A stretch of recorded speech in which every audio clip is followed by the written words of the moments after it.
Frau Wenger, als junge Frau erlebten Sie eine Nahtoderfahrung. Wie kam es dazu? Wie war die Vorgeschichte? Die Vorgeschichte war traurig. Ich hatte eine sehr schlimme Kindheit. Ich musste ohne Eltern aufwachsen.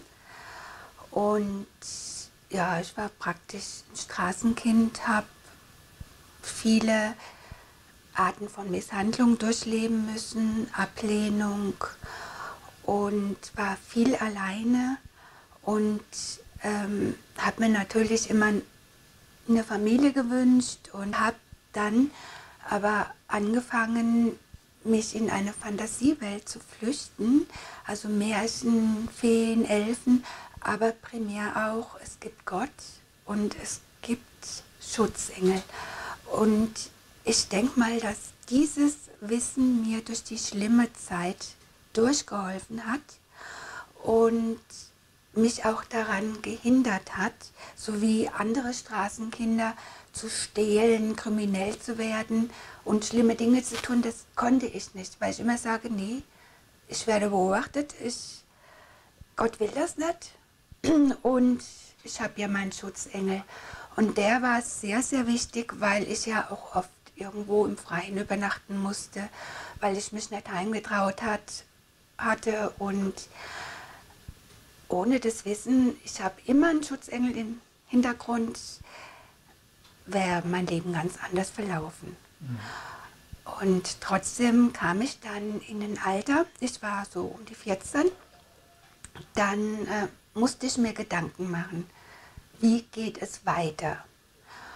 Und bin dann zum Jugendamt und habe denen so mein Leben geschildert und sagte, ich wünsche mir eine Schulbildung, ein Dach über den Kopf und die Möglichkeit einer Berufsausbildung.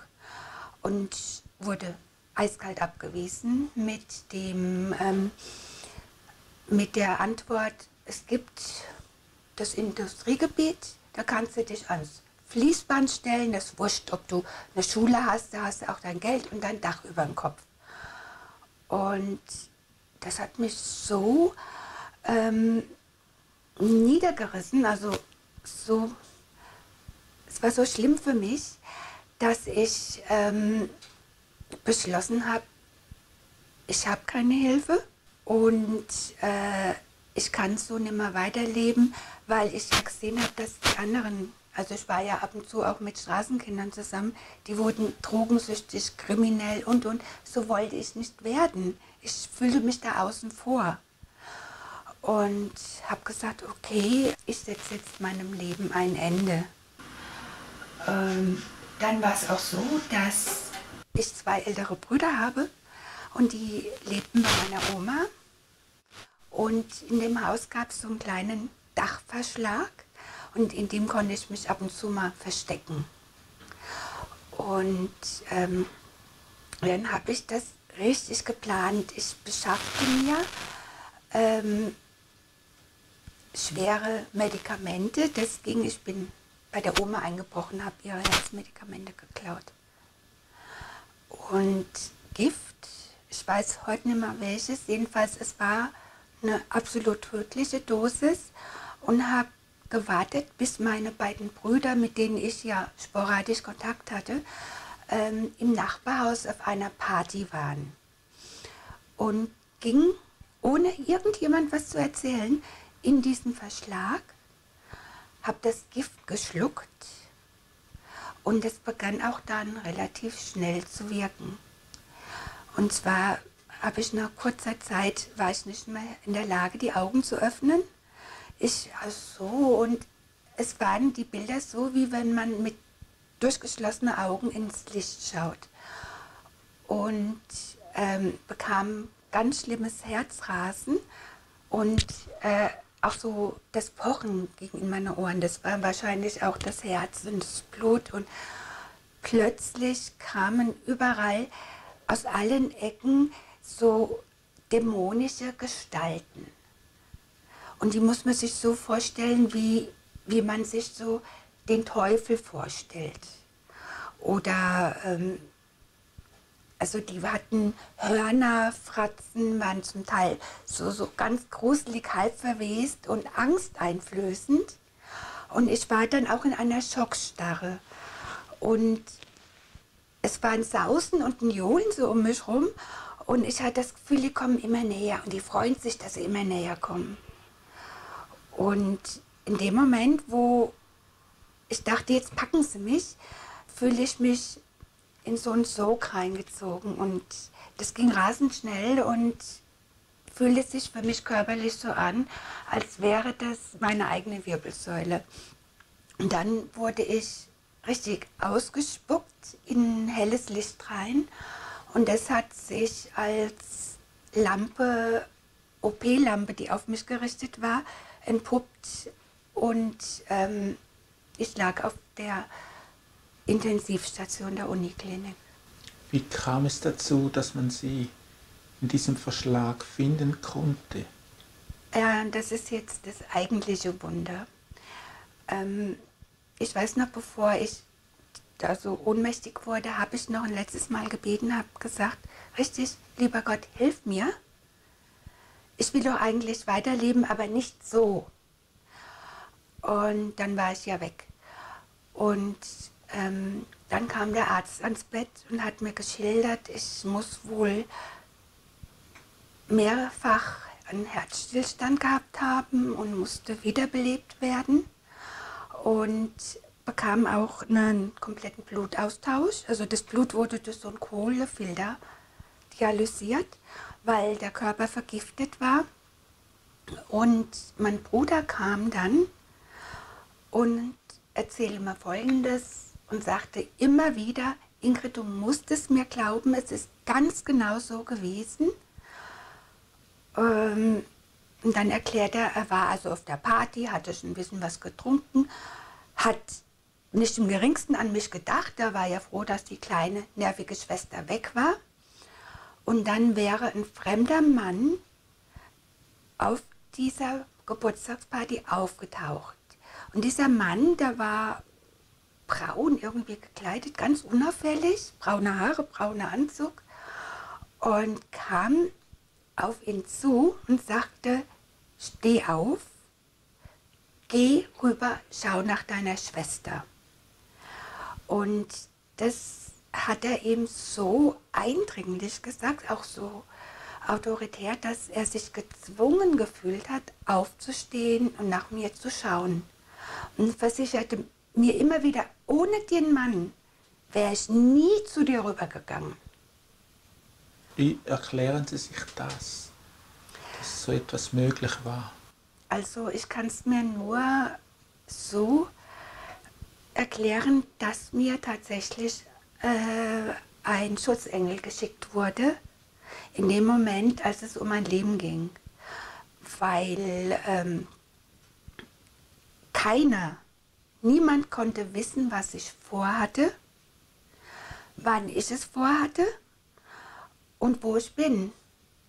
Und wenn das ein richtiger Mensch gewesen wäre, ein Erwachsener, vernünftiger Erwachsener, warum ist er nicht sofort ans Telefon gegangen und hat die Rettung geholt, sondern geht noch zur Party, sucht meinen Bruder auf und sagt ihm, geh rüber und schau nach deiner Schwester, weil das ist im Grunde ja auch ein Zeitverlust, der damit verbunden war. Und das kann nur ein Schutzengel gewesen sein, was sonst. Wie ging es nach Ihrem Krankenhausaufenthalt weiter? Ja, das war dann auch schon ein Wunder, weil es kam natürlich zu einer gerichtlichen Anhörung, weil es war ja ein ganz gravierender Suizidversuch. Und ich habe dort meine Lebensgeschichte erzählt. Und einer, der im Gerichtssaal saß, war so ergriffen, dass der hieß Dr. Hahn, dass er meine Vormundschaft übernommen hat und dafür sorgte, dass ich in einen Krankenpflegeorden unterkam, nach 2,5 Jahren die mittlere Reife machen konnte und den Beruf Krankenschwester lernen konnte. Sie haben später im Leben noch einmal eine ganz besondere Erfahrung gemacht. Können Sie diese auch noch schildern? Ja, das war, da war ich so Führerschein-Anfänger und hatte mein erstes Auto. Das war ein uralter, klappriger VW Käfer. Und ich hatte damals in Dietz an der Lahn im Schwesternwohnheim gewohnt und war auf Besuch in Koblenz. Hab da jemanden besucht und wollte ganz schnell nach Hause. Damals war es aber so, dass es noch keine Anschnallpflicht gab und ich saß ja richtig gemütlich in dem VW drin, so wie in einem Sessel und bin dann auf Landstraßen voller Fahrt Vollgas gegeben und dann hatte ich so den Eindruck, es sitzt jemand neben mir im Auto. Ich habe ihn nicht gesehen, jemand Männliches, der sagte, Ingrid, schnall dich an. Und ja, ich habe Gas gegeben und ich sagte, nö, guck dir mal den Knoten an, so in der Art. Und dann wieder, Ingrid, schnall dich an. Und ich in meinem jugendlichen Leichtsinn immer Nein gesagt, weil ich zu faul war, mich anzuschnallen.